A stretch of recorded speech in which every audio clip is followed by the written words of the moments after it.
This is Get Real with Bob and Stacy, the show that helps you learn about the mortgage and real estate markets. Get the inside scoop from their expert list of guests and have some fun along the way. Now, here's Bob Gallagher and Stacy Alcorn. Welcome back, and thanks for joining us here on Get Real. You're listening to our Leaders and Legends segment, and our first guest for the show today is Allen Klein, jollytologist, best-selling author, and award-winning speaker. Welcome to the show, Allen. It is fabulous to be here. Thank you for inviting me. So this is kind of unique because you are the world's one and only jollytologist.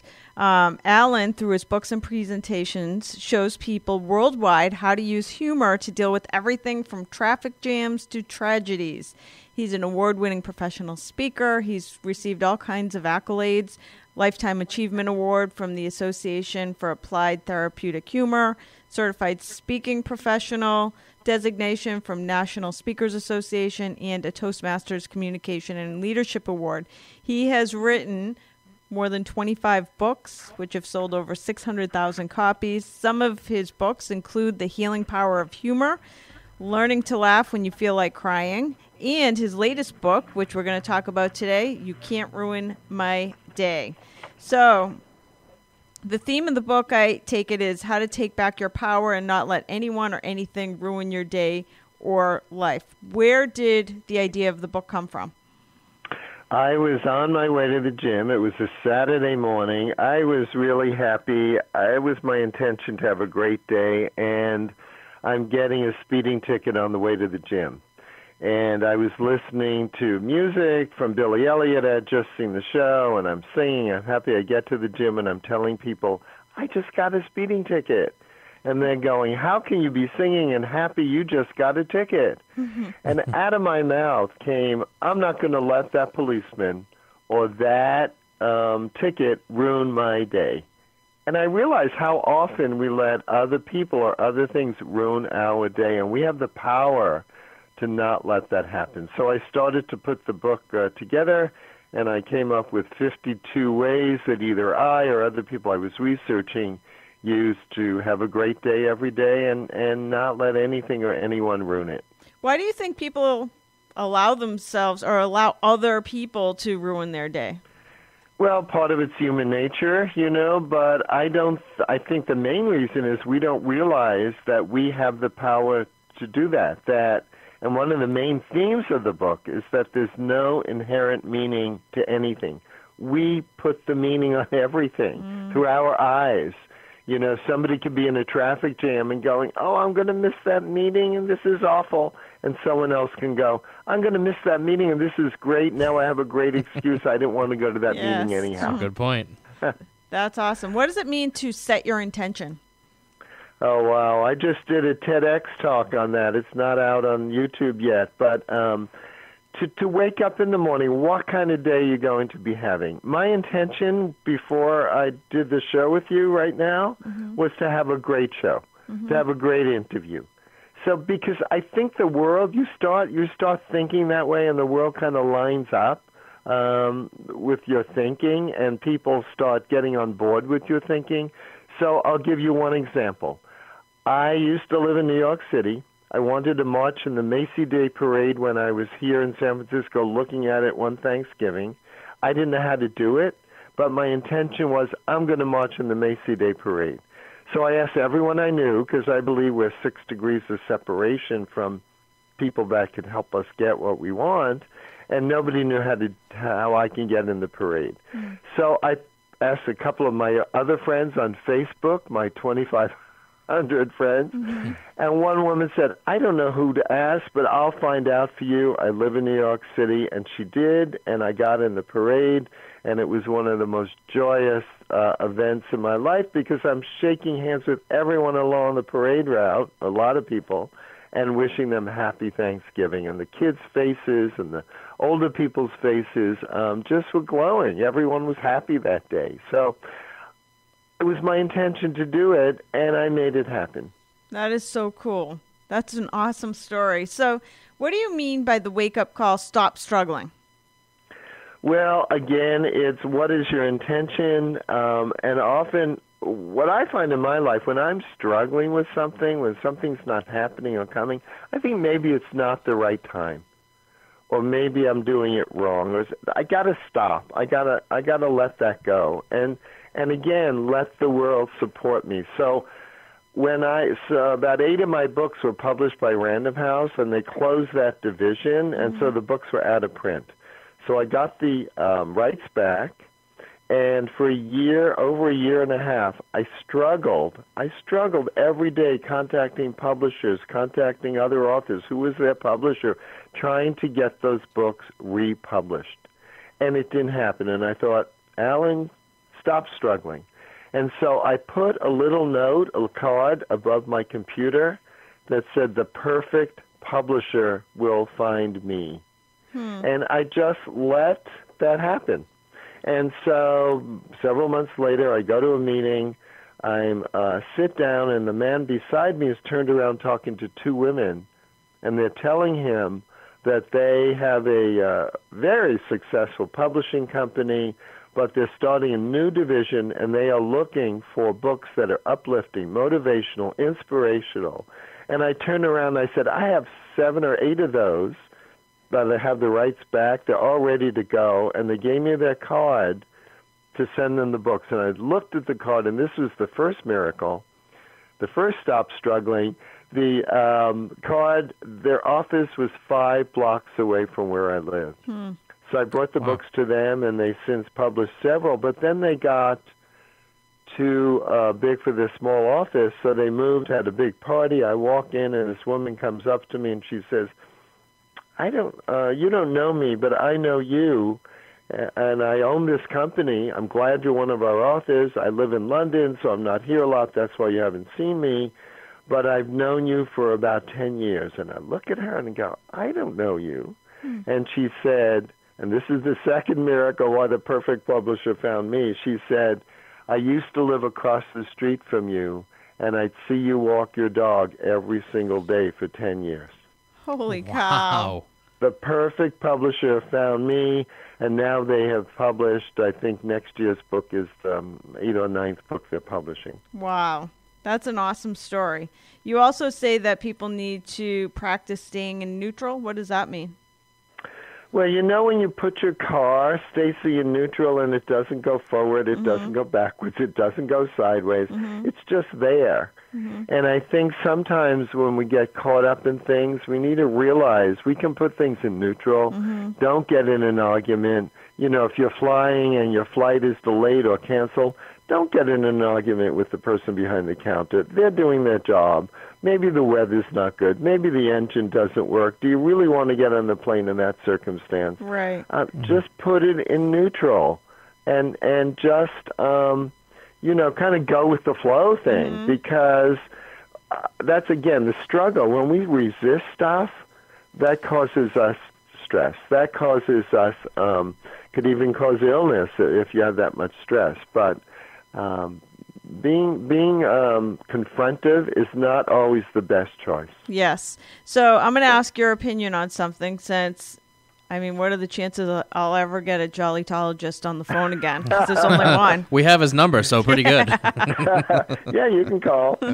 So, what's your question? All right. So the other day I was in a really negative mood. I was heading to the gym. I go to the gym in Boston, which normally Boston is a 20-minute ride, but in the mornings it's like an hour and a half. So by the time I got to my trainer, I was so negative. And I understand, I believe that if you have negative vibrations, that you end up creating more negative stuff in your life. So I knew I had to snap out of the negative vibration. So I go to the gym. I'm really negative. My trainer's like, oh, how's your diet going? I'm like, terrible. I'm going to just eat Hostess cupcakes. I'm really negative. And so I leave the gym, and I have a parking ticket at 8:15, and the meters don't even go on till 8 a.m. So I'm like, all right, I've attracted a parking ticket already into my day. So I'm like, all right, on the ride home, I need to start changing my focus, or I'm going to get more negative stuff. So the way that I try to change my perspective is I do what's called a focus wheel, like put what I want to happen in the middle of it, and then start writing all around the wheel the evidence that what I want to happen is in fact happening. So that is great. So, and did it work? Oh God, yeah. By the end of the day and by the next morning, I was like a new person. Instead of focusing, because I think in general, see, this is you should have written this book. It's like you have the power to do that. Right. You could have been negative for the whole week, or you could have changed that and go, yeah, I got the parking ticket. Yeah, this happened. That I am in traffic. But just, again, put it in neutral. So what do you substitute it with something more positive? All right, because that's what I was going to ask you is, like, what do you tell people to do when they're in a really bad state? Like, how do you get them to change perspective? Okay, so one of the things that I'm famous for as the Jollytologist is carry clown noses around. Have them in the car. Oh, God. Have them at home for arguments with your spouse or your kids. Yep. And put on a clown nose and look in the mirror. So I don't know how you can be mad after you look at yourself with a clown nose on. Exactly. And imagine if you walked into your trainer wearing a clown nose. That's awesome. They would have laughed. You would have laughed. And at least momentarily, any of that anger, any of that stress, any of that upset would have gone out the window. That is so awesome. That's so simple. So simple. I believe in simple stuff. Most of us don't tell jokes well, so finding humor that way is difficult. But I have a picture of my daughter around when she had a teenager. She had a pie thrown in her face, which is something she wanted since she was like 8 years old. And I just look at her glowing with whipped cream all over her face. Awesome. And again, it just lifts me up. It changes my attitude. It changes my thinking. So in your book, I know you concentrate some on the value of gratitude, like finding things to be thankful for. But what would you say to somebody that has just had really difficult life circumstances? Well, I got into the humor business because my wife passed away when she was 34. Wow. And we knew that she had a terminal illness at 31. Wow. And yes, it was a very sad, it was very tearful time. But we laughed together a lot, and so I would focus on those moments. Again, where do you focus? So when something negative happens or something you don't like, you can focus on that, and it could bring you down, or you can focus on, like with my wife, the great times we have together, the fact that, she gave me a daughter, the laughter that we had together. I could focus on that, or I can focus on she's no longer here. Wow. And in some ways, she gave me, even though I didn't want her to pass away, but she gave me the career of therapeutic humor that came out of her death because she had such a great sense of humor, and Norman Cousins is talking about healing himself with it, that I got into that field. It was because of her. So I focus on that rather than on that she's no longer here. And I'm grateful on some levels that my life turned out the way it has. So do you ever have a bad day? Oh, sure. I'm human. But then I start thinking, wait a minute, this is what you teach. You've got to turn this around. You can't. And often we learn what we, need to learn. We teach what we need to learn. So I'm learning a lot, too. Wow, that's awesome. So I have a couple more questions for you. But before we go there, what is the best place, or where is the best place for people to stay in touch with you, buy your books, etc.? Oh, that's a great question. My website, www.allenklein.com, and they need to spell it right, ALLENKLEIN.com, allenklein.com. They can just go on the internet and look up Allen Klein, ALLENKLEIN, or they can email me at humor, HUMOR, at allenklein.com. So let's talk about your daughter. do you have any tips for kids? Because especially kids, like I have a 6-year-old and she has a kid at school that picks on her and she comes home upset. And what kind of advice do you give to little kids to deal with other people, deal with bad days? Wow, you didn't know this, but my next book is called Secrets Kids Know and Adults Ought to Learn. Wow. That's awesome. But again, you can teach her what we were just talking about, that when that other kid is, I wouldn't say bullying, but upsetting her, she has the power to not let that child do it. Like jujitsu, she can just let it pass her rather than taking the punch. Yes. Just step aside and let it pass her and focus on all the great stuff at school or other kids that she really likes or her own, her own talents, her own wonderfulness. Right. Again, focus on that. And I think kids, the other thing about kids, and one of the points in that book, is that we can learn so much from them because often, I mean, she probably doesn't carry that upset around for weeks, right? Right. Oh, God, it's gone like half a day later. There you go. And that's why I think adults can learn, from kids how to do that. Right.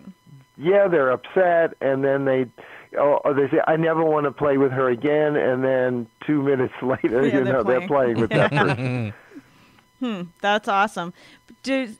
So let's say with your daughter, like, does she ever say, Dad, just be serious for a minute? Like, just be curious? Serious. Because it seems like you're really, you're funny and happy and like, do you have seriousness not in when you? she was younger. We used to laugh a lot together. We would walk down the street and go to a parking meter and make believe it was a microphone and sing into it. Oh, that's awesome.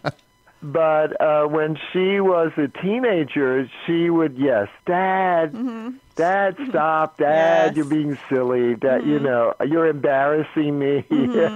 That's funny. And that phase passed, and now she's an adult, and we laugh a lot together. That's awesome. Well, thank you so much for your time today. It's been awesome talking to you. And Allen's books, The Healing Power of Humor, Learning to Laugh When You Feel Like Crying, and the book we covered today, You Can't Ruin My Day. Thank you for your time today. Great. Thanks, Allen. Thank you. I appreciate it. We're going to take a quick break. We'll be back with more Get Real after this.